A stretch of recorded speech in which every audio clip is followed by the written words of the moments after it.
Hello everybody, I am Attila Tanner. I hope you're all doing well. Welcome to a brand new video of Next Stock. Before starting, I have a new segment called Highlights. In this section, I will highlight basically new newsworthy changes since last report. Rivian is the biggest news, I will say. They did their IPO, which is the largest IPO since Facebook. And this electrical car company is now valued more than GM and Ford. At the same time, you can see it's worth about 1/10 of Tesla. So you have to see where this company could be positioned. For me, since I'm always using data to analyze and position the companies, it's hard for me to make any kind of comparison at the moment since there is no sales growth to showcase. I need at least 2 or 3, maybe even more for Rivian quarterly results until I can start to make any kind of judgments calls on it. All right. Another news is otherwise PayPal. PayPal reported, and my target rate for them is $265, which is about 27% higher than compared to where they are trading at the moment.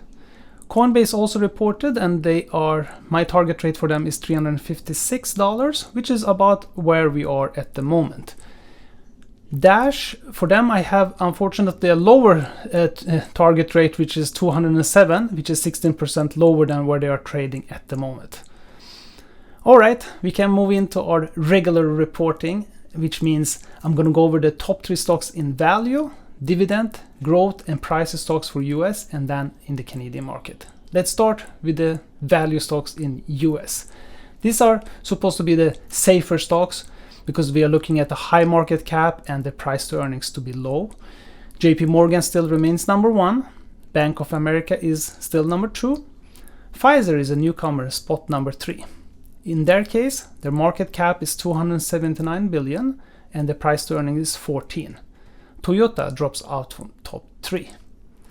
The dividends in the US are unchanged. Petro China is number 1, AT&T is number 2, and China Petroleum and Cameco Corporation is still number 3. The growth in US also is unchanged, surprisingly, despite all 3 companies did their reporting. Moderna, their sales are now impressive 3,047%. Stock price growth has been 444%. Vroom remains number 2. Their sales growth was 178%, while the stock price during the same period declined 57%. Biohaven, they have a sales growth of 668%, while the stock price also growed, but only with 114%. Biohaven has a star, which means their price to sale is quite high, so you have to be a bit careful with it. All right, let's look at the price stock in the US. Here we have one change. Asana is still number 1. Ford moves up to spot number 2. In their latest report, we can see the sales declined 5%, while the stock price is going up actually 113%. General Motors is a newcomer on spot number 3. Their sales declined 25%, while the stock price was up 78%. Both Ford and General Motors has electrical car ambitions, and maybe that's the reason the stock price has been going up. Cloudflare, who was in the list before, drops out from this list. All right, that completes the US market. Let's go to the Canadian market. And we start with the value stocks. Here, there are no change. The banks are still our top 3. Royalbank is number 1, TD Bank is number 2, and Bank of Nova Scotia is number 3. When it comes to dividend in the Canadian market, we have one change. Enbridge is still number 1, Pembina Pipeline is number 2, TC Energy re-enters the list as number 3. Bell drops out from top 3. When we look at the growth in Canadian market, all 3 positions changed. Lightspeed is a new number 1.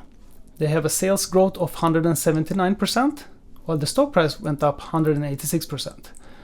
However, my checkpoint date for the quarterly result is September 30. And since then, the Lightspeed stock has been declining. That's the reason they are now top of the list. Air Canada is number 2. Their growth was 178%, while the stock price went up 47%. Algonquin Power and Utilities is number 3. Their sales growth was 108%, but the stock price has been stable at 0. All right, and the previous in the list, ARC Resources, Cenovus Energy, and Franco Nevada, all 3 drops out from the list. Let's look at the price stock in the Canadian market. Cameco Corporation is a new number 1. They re-entered the list. And their sales had declined 5%, while the stock price has been doubled, 106%. Bank of America is a newcomer also, spot number 2. Their sales grow modestly 5%, while the stock price went up 69%. Show Communication is number 3. Also their sales growth was modest 2%, while the stock price went up 59%. Previously in the list, ONEX Corporation, Nutrien, and Ovintiv all drops out from the list. Alright, this completes the Canadian market and the report for this time. If you like the videos, please like them and please subscribe so you don't miss out on the next one. If you have any comments, please enter them below and I will try to answer it as good as I can. Before making any investment decision, gather as much information as you can before jumping ahead. Alright, thank you so much for watching. Until next time, bye bye.